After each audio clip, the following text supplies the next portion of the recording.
नमस्कार, वंदे मातरम। मैं हूं श्यामगिरी। आप देख रहे हैं हमारा चैनल मुद्दा भारत का। मुद्दा भारत का यानी मुद्दा है इस समय महाराष्ट्र में हिंदी का।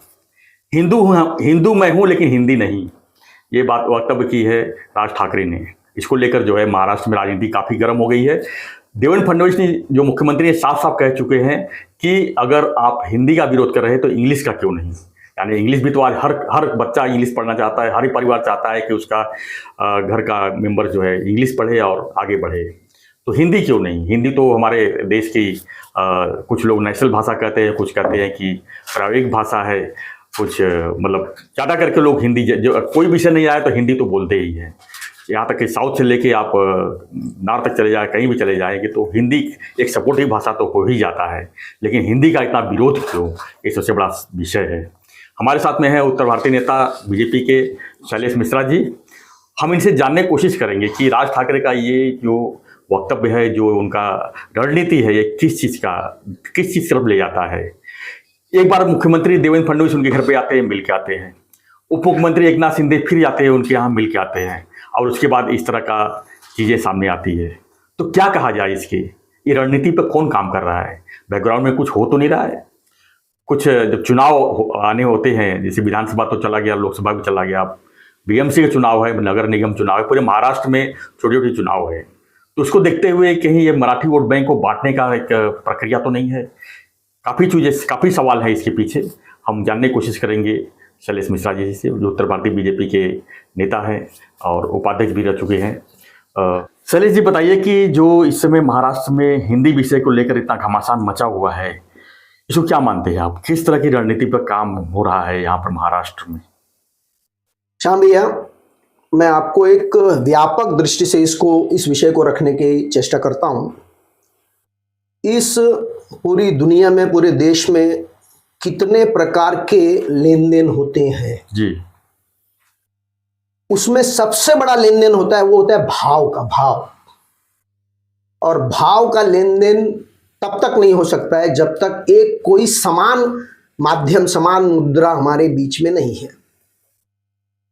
मुंबई स्टॉक एक्सचेंज में रुपये में एक्सचेंज होता है, रुपये में जी। नैस्डैक में डॉलर में होता है, जापान में येन में होता है। वो सब कुछ चाह के भी अमेरिका अपने डॉलर का प्रभुत्व उस पर स्थापित करना चाहता है। ठीक इसी तरीके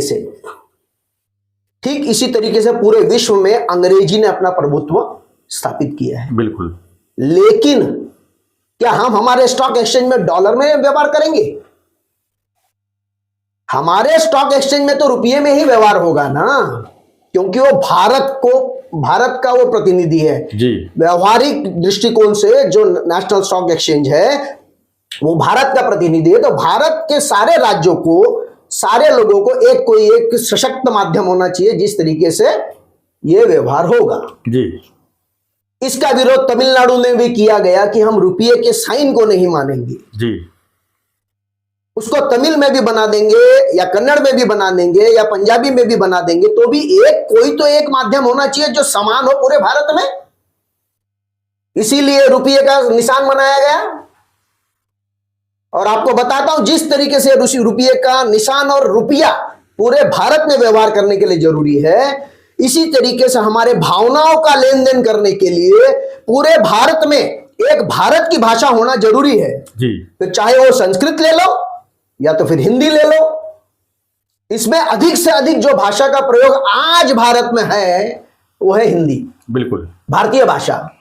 इसलिए सहज रूप से भले उसको राष्ट्रभाषा का दर्जा दिया जाए या राज्य भाषा का दर्जा दिया जाए, शासन के भाषा का दर्जा दिया जाए, लेकिन वो एक भाषा है जो पूरे भारत में समान रूप से चलेगी। कल आप कहेंगे कि हम वंदे मातरम नहीं कहेंगे, कह रहे हैं कुछ लोग, तो कह रहे हैं, तो फिर क्या हर राज्य के लिए अलग राष्ट्रगीत और राज्य गीत होगा? तो छोटी मोटी राजनीति को दरकिनार करते हुए मैं सारे राज्यों के ऐसे जो अपनी प्रादेशिक पार्टियां लेके अपनी राजनीति करते हैं उनसे मैं एक नम्र निवेदन जरूर करूंगा जी।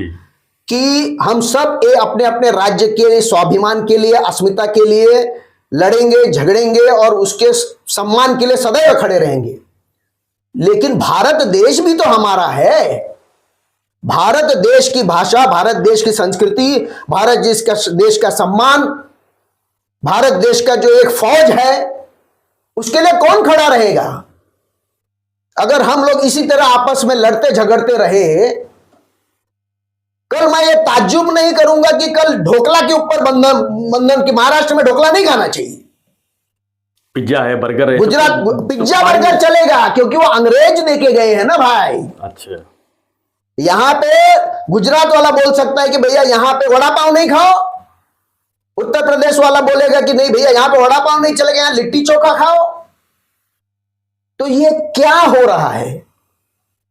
ये जितने भी सारे रस हैं, इस सारे रस का आनंद लेने के लिए ये विभिन्न भाषाएं, हम लोग समृद्ध हैं इतनी भाषाओं से, 22 भाषा लिस्टेड हैं।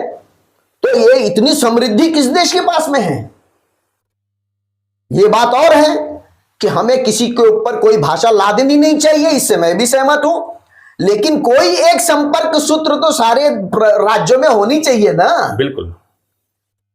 अंग्रेजी को आप जिस तरीके से स्वीकारते हैं, क्यों स्वीकारते बताइए? क्योंकि आप अंग्रेजी के माध्यम से पूरे विश्व में का भ्रमण कर सकते हैं, व्यवहार कर सकते हैं, व्यापार कर सकते हैं।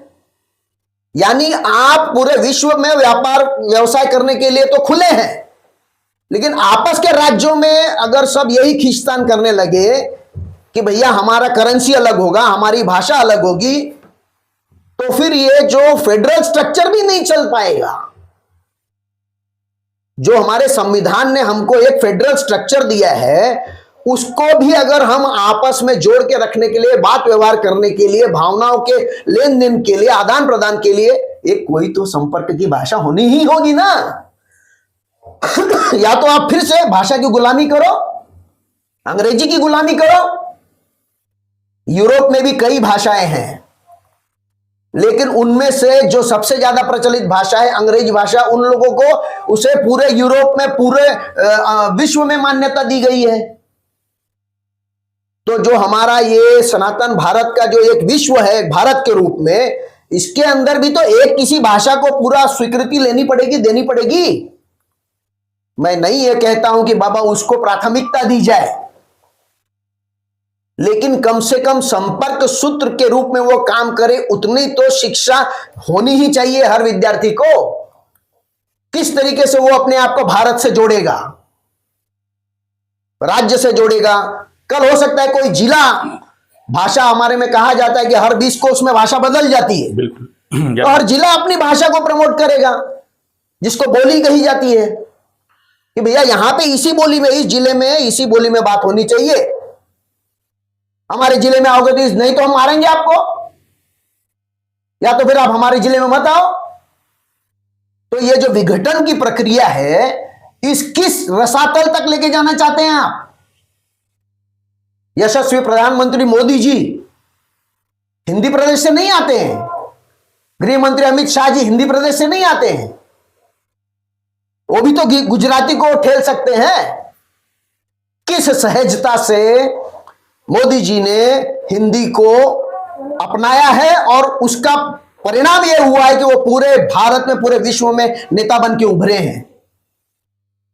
बनारस में के सांसद हैं, गुजरात के एक नेता को किस सहजता से उत्तर प्रदेश ने स्वीकार किया, बनारस के लोगों ने स्वीकार किया है। काहे ये झगड़ा सिर्फ ऐसे छोटे राज्यों में ही देखा जाता है? जो नेता, जो पार्टी अपने अस्तित्व के लिए संघर्ष कर रही है, वो ऐसे मुद्दे को उठाकर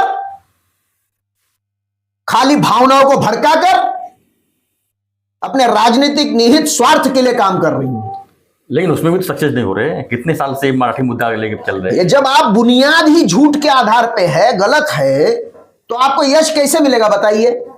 कुछ लोगों को गुमराह करके, देखिए ये भावनात्मक मुद्दा है। मेरा जन्म महाराष्ट्र में हुआ है, मैं मराठी जिस सहजता से बोल लूंगा, कई लोग नहीं बोल पाएंगे जी।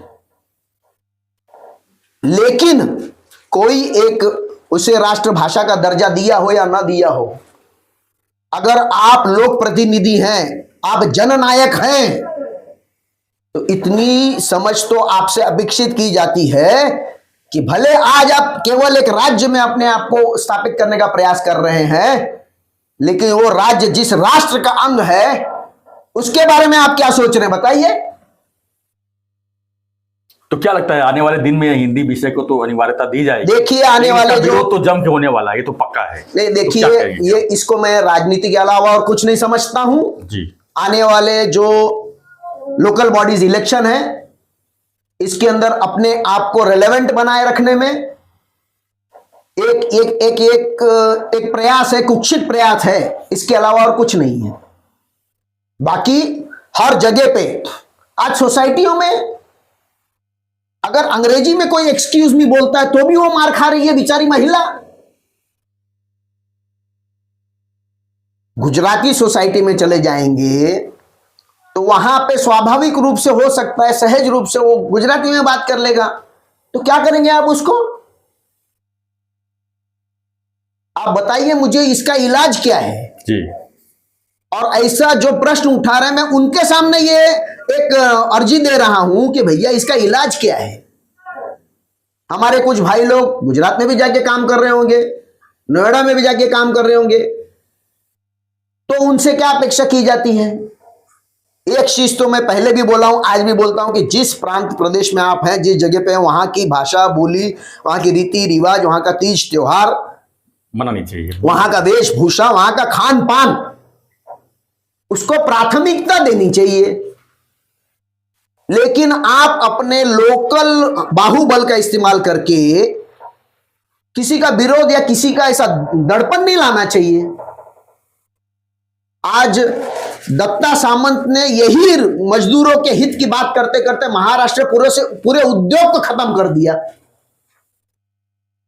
आज आप भाषा का मुद्दा करके या पर प्रांतीय का मुद्दा करके क्या चाहते हैं आप? मुंबई से पूरा उद्योग खत्म हो जाए? मैं ऐसा जानता हूं, मानता हूं कि चाइना ने कम्युनिस्ट लोगों को सुपारी देकर भारत में उद्योग को रोकने का, उसको कम करने का प्रयास किया, और उसके ये नेता लोग थे जिन्होंने रोजगारी का या मजदूरों का मुद्दा उठा के सारी मिल फैक्ट्रियां बंद कर दी। क्या मैं ये मान सकता हूं कि ऐसे मुद्दे उठा के यहां का उद्योग बंद करने का प्रयास है और बाद में रोएंगे कि उद्योग चलेगा गुजरात, उद्योग चलेगा कर्नाटका, हैदराबाद, उत्तर प्रदेश भी आ रहा है नाम अब तो। नहीं, लेकिन कैसा है कि मुद्दा तो एकदम सही है जी। मराठी को महाराष्ट्र में जो प्राथमिकता, जो सम्मान मिलना चाहिए वो सबसे अधिक मिलना चाहिए। लेकिन उसके बाद में अगर किसी को मिलना चाहिए तो हिंदी को मिलना चाहिए, अंग्रेजी को नहीं मिलना चाहिए। जी। अंग्रेजी को आप तीसरे दर्जे पे ढकेल सकते हैं। अगर आपको बंद करना है तो अंग्रेजी बंद करो। अरे हिंदी तो आपकी बहन है। यानी अपने सगे चाचा को हम चाचा नहीं कहेंगे और पड़ोसी के या दूर के आदमी को हम चाचा, दाता, ताऊ सब मना लेंगे, इसका क्या मतलब है? जी।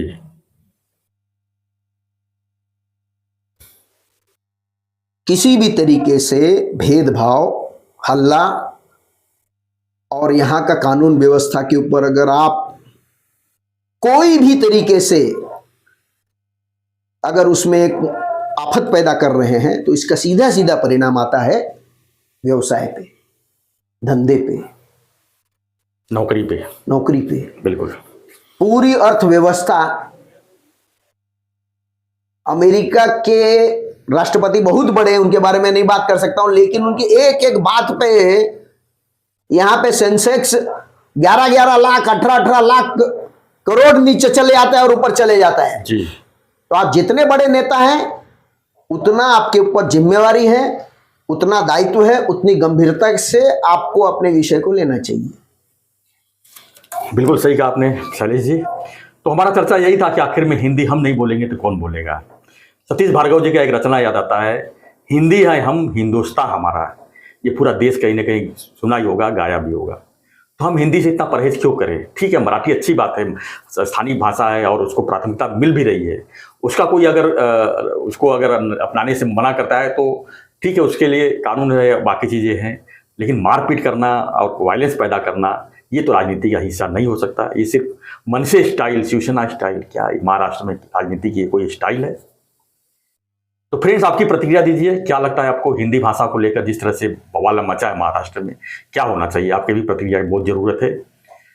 मन से तो अपनी प्रतिक्रिया दे ही रहे हैं, राज ठाकरे जी रोज़ अपना स्टेटमेंट दे ही रहे हैं और फडणवीस जी भी उसका जवाब भी दे रहे हैं। तो आपकी प्रतिक्रिया दीजिए और बने रहिए ऐसी खबरों के लिए, देखते रहिए हमारा चैनल मुद्दा भारत का। चैनल को लाइक, शेयर और सब्सक्राइब जरूर करें।